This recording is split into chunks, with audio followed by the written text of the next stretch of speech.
তো আজ আমরা চলে এসেছি ভদ্রমারুতি মন্দিরে। এটি হনুমানজির এক অত্যন্ত বিরল রূপের মন্দির। এখানে ভগবান হনুমানজিকে দেখা যায় শয়িত অবস্থায়। বলা হয় সারা ভারতে এই ভঙ্গিমায় হনুমানজির মাত্র 3টি মন্দির আছে। তো 3টির মধ্যে এটি একটি। মন্দিরটির নামকরণ হয়েছে ভদ্র নামের রাজা ভদ্র থেকে। তো এখানে যখন আমরা গেছিলাম তার একটু আগে পুজো হয়ে গেছিলো, তো যার জন্য ওখানে একটুখানি থেকে আমরা একটু প্রসাদ নিয়ে তারপরে রওনা দিয়েছিলাম অন্য আর এক জায়গায়। তো তোমরা দেখতেই পাবে কোথায় গেছিলাম। যেহেতু আমরা ঔরঙ্গাবাদ গেছিলাম, ওখানে কি কি আছে দেখবো বলে, তো যার মধ্যে ওখানটায় ঘুরে এসে আমরা চলে এসেছিলাম দৌলতাবাদ ফোর্টে। 1200 শতকে যাদব রাজবংশের রাজা ভিল্লম রাজা এই দুর্গ নির্মাণ করেছিলেন। শুরুতে এটি ছিল যাদবদের রাজধানী। পরবর্তীতে আলাউদ্দিন খিলজি, মোহাম্মদ বিন তুগলক, বহুমনি সুলতান, এমনকি ঔরঙ্গজেব প্রায় প্রতিটি বড় শক্তির অধীনে এসেছে এই দুর্গ।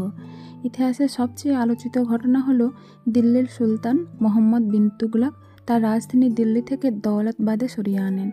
যদিও পরে নানা সমস্যার কারণে আবার রাজধানী দিল্লিতে ফেরত নেওয়া হয়। দুর্গের স্থাপত্য একেবারেই অনন্য। প্রায় 200 মিটার উঁচু পাহাড় কেটে তৈরি করা হয়েছে এই দুর্গ। এটিকে ঘিরে রয়েছে 3 স্তরের শক্তিশালী প্রাচীর, যেগুলো শত্রুর প্রবেশ প্রায় অসম্ভব করে তুলেছিল।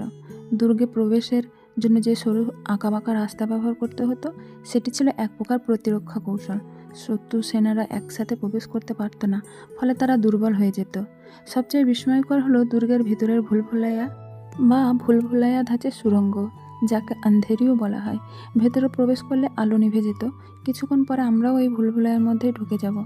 তবে গাইড নিলে আর একটু ভালো হতো। সামনে গাইড কোনো দেখতে পাইনি আমরা, তাই গাইড আমরা নিইনি। আর ভিতরে যারা সিকিউরিটি আছে ওরাই আমাদেরকে বলেছিল যে ওরা ঘুরিয়ে দেখিয়ে দেবে। তবে আমরা ইচ্ছাকৃতভাবেই নিইনি, কারণ লেখাগুলো ছিল, পরে কিছু কিছু বুঝেছিলাম। আর এই ভুলভুলাইয়ার ভিতরের পথগুলো এত জটিল আর বাঁকানো ছিল যে অনুপ্রবেশকারীরা সহজে পথ হারিয়ে ফেলতো। তো সেই সময় যখন যুদ্ধ হতো, যারা শত্রুপক্ষের আসতো তারা এই ভুলভুলাইয়ার মধ্যে হারিয়ে যেত। তাতে কি হতো, শত্রু সৈন্যরা অন্ধকারে বিভ্রান্ত হয়ে যেত, আর দুর্গের রক্ষীরা যারা রক্ষা করতো তারা সহজেই তাদেরকে আক্রমণ করতে পারতো।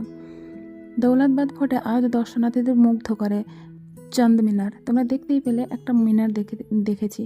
যখন এই প্রথমে দুর্গের ভিতরে অবস্থান করা হবে, ঢুকবে, তখন এই মিনারটাকে দেখা যাবে। তো তার মধ্যে অনেকগুলো মন্দির ছিল, যে মন্দিরগুলোতে আমরা সবগুলোতে যেতে পারিনি, কারণ অনেকটা উঁচুতে উঠতে হতো। তবু যেইটুকু উঠেছিলাম সেইটুকুই দেখিয়ে দিলাম। আর এই চাঁদ মিনার প্রায় 30 মিটার উঁচু একটি মিনার, যেটি বিজয়ের প্রতীক হিসাবে নির্মিত হয়েছিল। এছাড়াও দুর্গের ভিতরে রয়েছে বারাদারি প্রাসাদ, জামে মসজিদ, শিব মন্দির আর অসংখ্য ঐতিহাসিক স্থাপত্য।